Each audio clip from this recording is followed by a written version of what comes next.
Good morning and welcome to Liverpool Transfer Daily here on the Blood Red channel. I'm Guy Clarke, alongside me Andrew Beasley, as we discuss the latest Reds rumours and see what the rivals are up to as well in the transfer window. Do come and get involved. Your comments and questions always welcomed in the chat box. We will try to get to them through the course of the show. But first of all, morning Andrew, hope you're well. And we're, I suppose, heading towards the second weekend of Premier League action, and a bit unlike last week, obviously Liverpool second team in action, this time going to be the last side to play. Yeah, it's disappointing having to wait till Monday, and they're playing on the Monday the following week as well. So, it is a shame because obviously everyone plays before you. You'd have to imagine Manchester City will win as they're playing Bournemouth at home. I mean, they'll probably win healthily with a big score, probably a hat-trick for Haaland, these sorts of things. So Liverpool will go into their next game 5 points behind. And while it's far too early in the season to sort of panic or anything like that, ultimately it's not a good position to be in. So, I think after how last Saturday went at Fulham, they'd have preferred probably to play early again and try and get a win on the board. And this isn't ideal. I mean, I'm confident they will still win, but yeah, I think they'd have rather played sooner rather than later. It's obviously not kind of must-win territory, albeit you probably say it's must-win every week in the Premier League with the pace that Liverpool and Man City set. But first home game as well, it is going to be vital, isn't it, that Liverpool do get that first 3 points of the season? Yeah, absolutely. And I mean, they'll be under a little bit of pressure, obviously, partly from the likely result from City, but also there's this thing doing the rounds. I'm sure you've seen they've conceded the first goal in, I think it's 7 of the last 9 games, or 7 of 8 if you discount the Community Shield as a friendly. So, if Crystal Palace were to score first, then they'll face an uphill struggle once again. And I think they'd get through it. They normally do beat Crystal Palace, as much as they're an improving side under Patrick Vieira. But obviously, they could certainly do with an early goal of their own, and that would sort of settle everything down. And then they could probably put in a fairly comfortable performance. But I mean, the pressure will be on, certainly. So they could do with a good performance, but they normally deliver at home. They have done for so many years. They haven't lost in front of fans at Anfield since 2017. So there's sort of no reason to be too concerned about the game. But I mean, there will be a bit of pressure, certainly. Yeah, no, definitely. Right, let's get into the transfer tales for today then. And first up to talk about is Yeremy Pino of Villarreal, a club who failed to qualify for the Champions League and seem to be looking to try and plug that gap of broadcast revenue they're not going to get for this season by perhaps selling off one of their star assets. Arsenal also believed to be in the running for Yeremy Pino, but the reports out in Spain suggesting that Liverpool are readying a move. I mean, he's a player who long time has kind of been linked with Liverpool, and you can kind of understand it given the age profile of him and the kind of attacking versatility he would bring. Yeah, he certainly looks like a Liverpool-style player, as you say. He's quite young. Liverpool seem to have steered their transfer business towards going for younger players this summer. For a long time they were buying sort of 24, 25-year-olds, but now they've signed Nunez, who's only just 23, and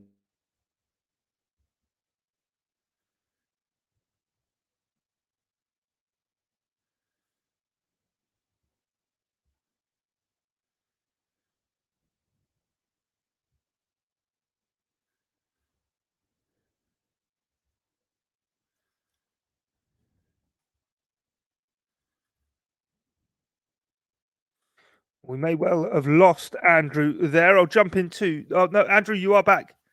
It would appear so. Yeah, you are back. Yeah, no, you were talking about Yeremy Pino there in terms of kind of the style as to how he would fit Liverpool.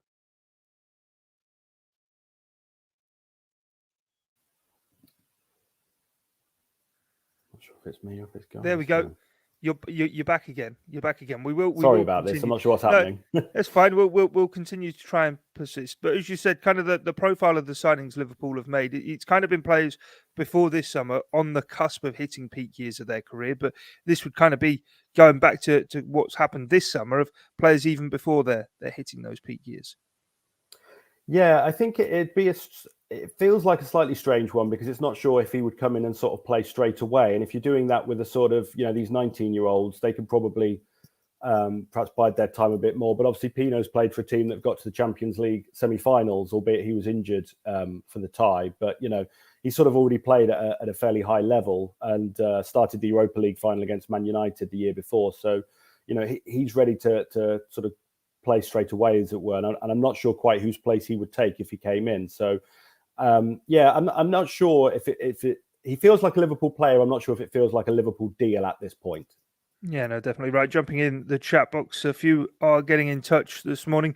Got a question from Mark we will get to in a bit. But in terms of it, then, you say he feels like a Liverpool player, but not right at the moment. I mean, the other side in the race for him, Arsenal, have got a couple of wingers who probably fit that bracket as well in Bukayo Saka and Gabriel Martinelli, two players that Jurgen Klopp is very quick to praise every time the Reds face the Gunners. But in terms of the reports and where they kind of come from of foreign media and the fact that it's a wide forward, do you think actually there is kind of credit in that aspect, that actually when you look at the Liverpool squad from what it was at the back end of last season with all the wide array of attacking options they had specifically out wide, now actually might be a little bit short in those wide areas? And I, for one, I said it on yesterday's show, actually would see some understanding, and if Liverpool were to move for a wide forward. Yeah, possibly. I mean, I think most people would expect that Diaz and Salah will start the majority of the games, certainly the big games and things like that. But we don't know so much about sort of Diaz's history. I mean, obviously with Salah, we know that he very rarely gets injured, which isn't to say that he never could, of course. But he's been incredibly durable over his time with Liverpool. So you could sort of largely expect him to play every game, and we'll hope, obviously, Diaz the same. I sort of wonder if Jota is going to be an option for the left, possibly, because I'm sure once Núñez is sort of fully up and running, he's going to be starting most of the games as well. So whether Jota will be a rotation option on the left. But I mean, it is fair to say that they're not perhaps as well stocked in those areas as they were. Even someone like Origi could come on and play some minutes and run the channels down the wings and stuff like that. And obviously he's gone. So yeah, I mean, it's not beyond the realms of possibility they need somebody like that. But sort of feel with Liverpool they'd have probably gone for Pino this summer already if they were going to. But sometimes they surprise you. Nobody saw the Jota deal coming and then it happened. So, perhaps they're waiting to make their move. But I don't think it'll be happening this summer. But I guess we'll wait and see. I have no insider knowledge on that front. Yeah, no, Kumar says Pino's good, but we don't need him now. He's costly. Maybe we could sign someone like Emmanuel Dennis to provide cover in the attack. Well, talking of Emmanuel Dennis, his Watford teammate Ismaila Sarr is the next man we're going to talk about. Manchester United supposedly at the Hawthorns to watch him against Watford on Monday, but Leeds United decide who look to have perhaps stolen a march. I'm not trying to marching on together, play a pun there on Leeds United, but they look as though they might be the side to go for him. And you mentioned Diogo Jota before. The summer, of course, he came in. Ismaila Sarr was rumoured to be close to coming to Anfield. Yeah, he's another one. You sort of feel a bit like, he is a good player, but again, you kind of feel like Liverpool might have gone for him already if they were going to, purely because they could have. Obviously, sort of yo-yoing between the Premier League and the Championship the last few years. He's basically been available, I think, had they wanted to, make a move for him. It was interesting. I wrote a piece about him for the Echo yesterday. I think it's been published, but sort of looking at his stats with Watford and how they compare to Mane and Jota when they were with Southampton and Wolves respectively. And their two stats were like nearly identical for the underlying numbers for Mane and Jota with their previous teams. And although Sarr has matched them on the creativity, he was a long way down on the expected goals. Now, he was playing for a worse team, and obviously Liverpool will be aware of that, and their analysts who are much smarter than me can sort of factor all that stuff in. But yeah, as I say, it sort of feels like one that Liverpool would have made by now if they were going to, just because he's sort of been available for quite some time, really. Yeah, no, most definitely. Shadwell's gone in touch. Says, I don't currently see the point in signing a forward, but given the unpredictability of the ageing midfield, we need options to rotate, whether that be Núñez or Kessie, and shoot for Bellingham next summer. I mean, it is the topic that's on everyone's lips, is Matheus Núñez at the moment, looking to go for him along with Bellingham, if not this summer. But what's your stance kind of on the midfield and where Liverpool sit on it? We got the comment from Mark earlier in saying, now that Frank Kessié has been told he can find another club, he might not be registered. We should get him rather than Núñez, far better quality and free. I mean, that is a very interesting situation, what's going on at Barcelona. And we'll have to wait and see if Kessié and Christensen are registered in time and whether those clauses do become live and they are able to move on a free. But where do you sit kind of on if Liverpool do need a midfielder? It's such a tricky one because I think right now you would say, yes, they do need a midfielder because they've got 4 players out. Some should be back sooner than others. But obviously there are injury concerns over a lot of them. Thiago always misses time every season. Fabinho and Henderson normally likewise. Fabinho's missed double figures of games in the last 3 seasons, each of the last 3 seasons. So you sort of feel like they do. The flip of that is that obviously Liverpool's transfer business has been so well thought out and so considered and so planned for the last however many years you want to look back, 5, 6 years or whatever, that they don't feel like they would make that sort of move. They're very much, no, we're going to wait for who we want and we're going to do our best to get them. But clearly they were linked with, heavily linked with Tchouaméni earlier this summer. They may have gone for him. So it's not beyond their thinking that they need a midfielder. But the Kessie one is interesting if he's going to be available on a free. That would surely be an opportunity that they should at least be considering. But as much as a lot of fans will be screaming for them to sign a midfielder, I'm not sure they're going to. And when their transfer model has worked as well as it has, you can't sort of blame them for sticking to it. You know, they're very big on the process and you have to say the process has worked, but it may leave Klopp a bit short of options for the next, 6 weeks, let's say, or however long the players are out. Yeah, you mentioned the process, and Timely Bruce has got in touch. He says, given the lack of transfers when we had a centre-back crisis, he doesn't expect any more signings. With all its success, do you think the strategy really lacks flexibility, which could cost Liverpool the league? I mean, it was obviously a very pronounced issue at centre-half during that season. It was obviously in the grasp of the pandemic when the club was really feeling the effects of those. The kind of understanding we always get is Liverpool have done what they've done for now in the window, but it is open till the end of August. And if an opportunity were to present itself and injuries obviously do take a hold, that is when things could change.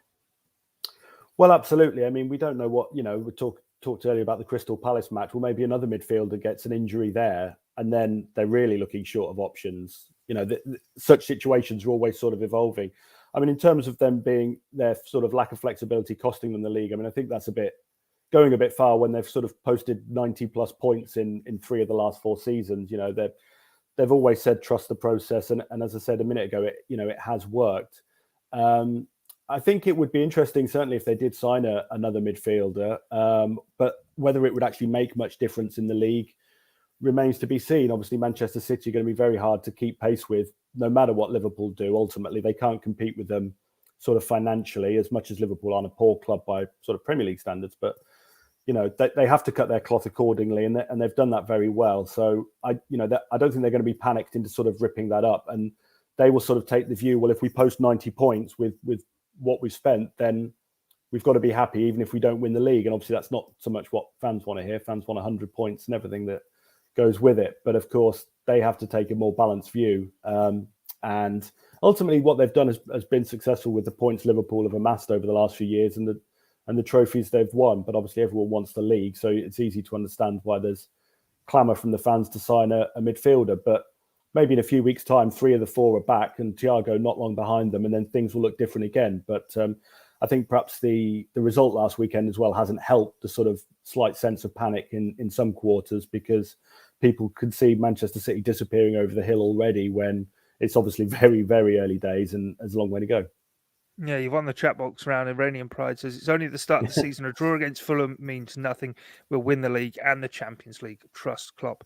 You'll never walk alone. Well, that's probably a good way to wrap things up this morning here then on Liverpool Transfer Daily. Thanks to the chat box, as ever, for getting involved in the show, as we say, every morning, 9:30 through the week.